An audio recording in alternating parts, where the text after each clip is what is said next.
The following is a production of Neural Network Media and is completely AI generated. It is intended for entertainment and educational purposes only. Look,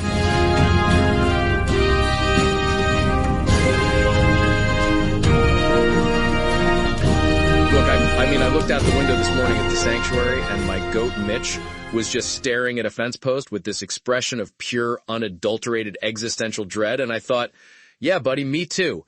It's Wednesday, February 18th, 2026, and the world is, well, it's doing a lot of things, isn't it? It's doing things to our blood pressure, John, that's for sure.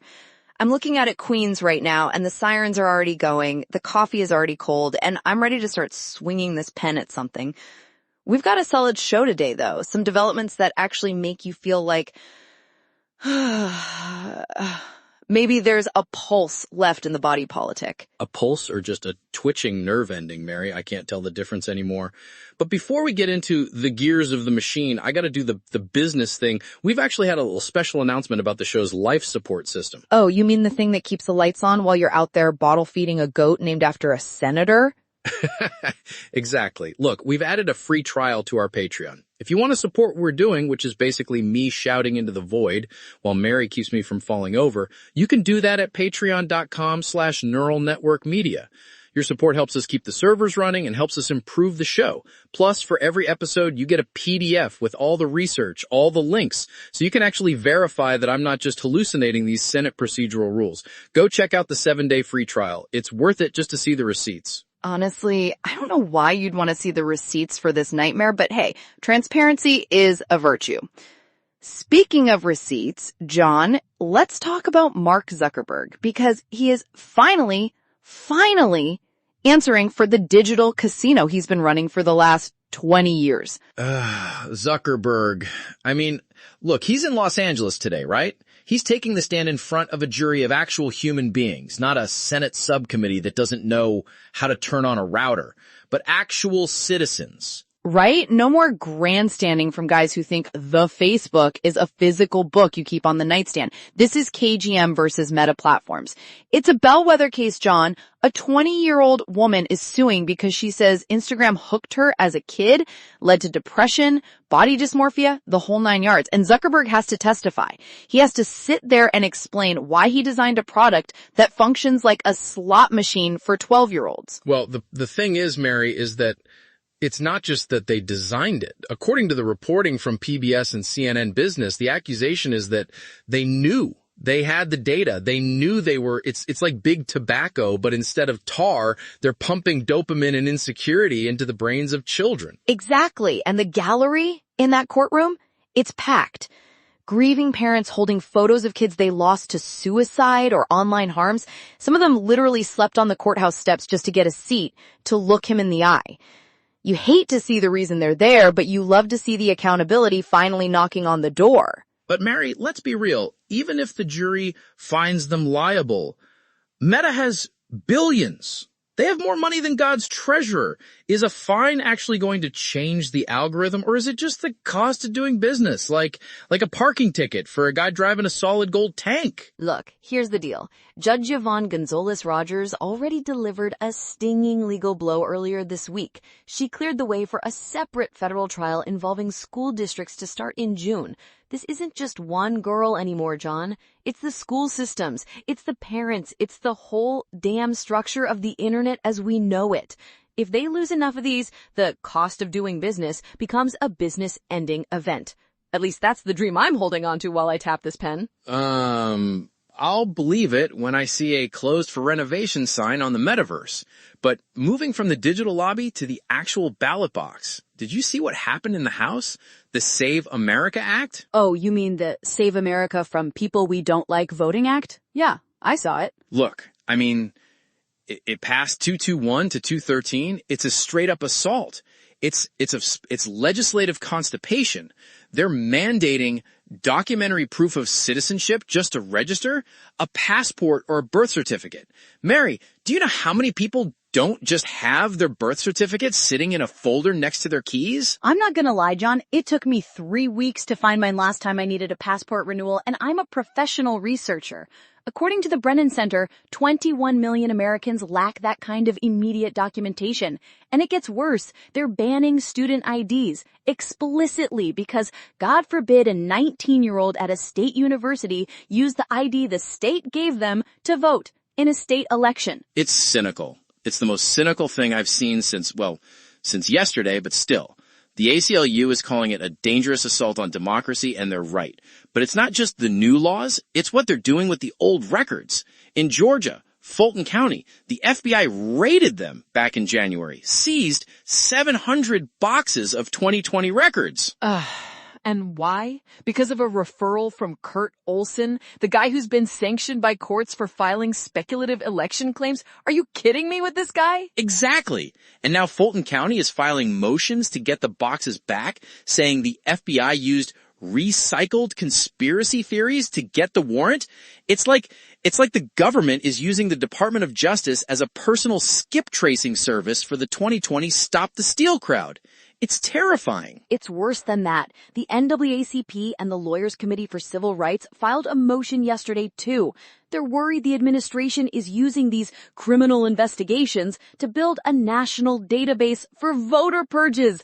They're not looking for fraud, John. They're looking for a list of names to cross off. It's a national edging session where nobody gets to finish, Mary. We just keep circling the same drain of 2020 because they can't win a fair fight in 2026. Well, they're trying to make sure nobody can fight. Look at Pam Bondi, our esteemed Attorney General. The Burn Book scandal. Honestly, John, I thought we were past the Mean Girls phase of American government, but apparently not. The Burn Book. I mean, it's literally a binder. She's at a House Judiciary hearing and the photographers catch a shot of her notes. It says, Jayapala Pramila search history. They were tracking what a sitting member of Congress was searching for in the Epstein files. It's a total mess. A dumpster fire. Exactly. They're spying on lawmakers who are doing oversight. That is a separation of powers crisis. You can't have the executive branch tracking the search terms of the legislative branch. That's not a government. That's a Stasi. And Bondi's using it to deflect. Jamie Raskin has already requested the IG to look into it. They're calling it a weaponization of the DOJ, which is ironic because that's the phrase the Republicans love to throw around. But here's the reality. While Bondi's playing detective with Jayapal's search history, she's ignoring the actual rot. Speaking of rot, can we talk about the transactional border? Because this drives me up the wall. We've got the State Department halting visas for 75 countries, claiming public charge reviews, but then we see what's happening in the courts. Oh, you mean the judicial firewall? Thank God for Judge Nina Froese. Exactly. She terminated the deportation proceedings against Mohsen Madwani, a Palestinian grad student at Columbia. The government tried to deport him using a memo from Marco Rubio, saying his activism undermined foreign policy interests. Since when is undermining foreign policy a deportable offense for a legal resident? It's a joke. But the judge caught him. They failed to certify a photocopy of the document. It was a procedural misstep, but it highlights the whole thing. They're trying to use discretionary foreign policy as a way to bypass due process. It's like they're trying to treat the Bill of Rights like a terms and conditions page that they can just click I decline on. It's the same thing with the word black at FMU, John. Did you see this? A law student told to remove the word black from promotional materials for a Black History Month program at an HBCU. Well, the university says it was a staff-level overcorrection due to fear of state DEI restrictions. But that's the thing. The fear is the point. They've created an environment where people are so afraid of being illegal that they're erasing their own identity. It's legislative gaslighting. It's the Jim Crow blueprint, John. Honestly, I'm not gonna lie. I feel like I'm reading history books from the 50s sometimes. But there's a little bit of hope in Texas of all places. Texas? Really? You're finding hope in the place that's currently holding a primary that looks like a cage match? Look, I gotta tell you, the Crockett versus Tallarico race is fascinating. Early voting started yesterday. Jasmine Crockett is a star. She's all about energizing the base. And then you've got James Tallarico, the seminarian teacher who's trying to build a big tent. It's the proxy war for the soul of the party. And Crockett is up in polls, right? And University of Houston has her at 47%. She is. But Tallarico is gaining ground by calling Gaza the moral test of our time. It's a real debate about strategy. Do we go for the high-intensity progressive wave, or do we try for the purple transition? It's the first real test of the Trump 2.0 era for the left. Well, while they're debating strategy in Texas, I want to get to the main course. Because if we're talking about soul-crushing corruption, we have to talk about Leslie Wexner. The 88-year-old billionaire founder of Victoria's Secret, right? He's being deposed today, Wednesday, in a closed-door deposition at his mansion in New Albany, Ohio. And Mary, look, for years, the narrative was that Wexner was a victim of Epstein, that Epstein stole his money. But the new receipts, they're horrific. You're talking about the co-conspirator label? Yes. According to an FBI document from 2019 that was just unredacted 10 days ago, the FBI officially identified Wexner as a co-conspirator. Not a victim, not a witness, a co-conspirator. A victim who appears in the files 4,000 times, is that right? 4,000 times. And then there's the gang stuff letter. A DOJ file released on February 6th included a draft from Epstein to Wexner referencing gang stuff they've been doing for 15 years. Mary, when a billionaire and a sex trafficker are talking about gang stuff and mutual debts, that's not a business relationship. That's a criminal enterprise disguised as a fashion empire. It's the parallel justice system, John. Let's be honest. This guy's 88 years old. He's been insulated by his billions for decades. According to The Independent, he's even got ties back to the current administration's orbit. This isn't just about the past. It's about how wealth buys you a different set of rules.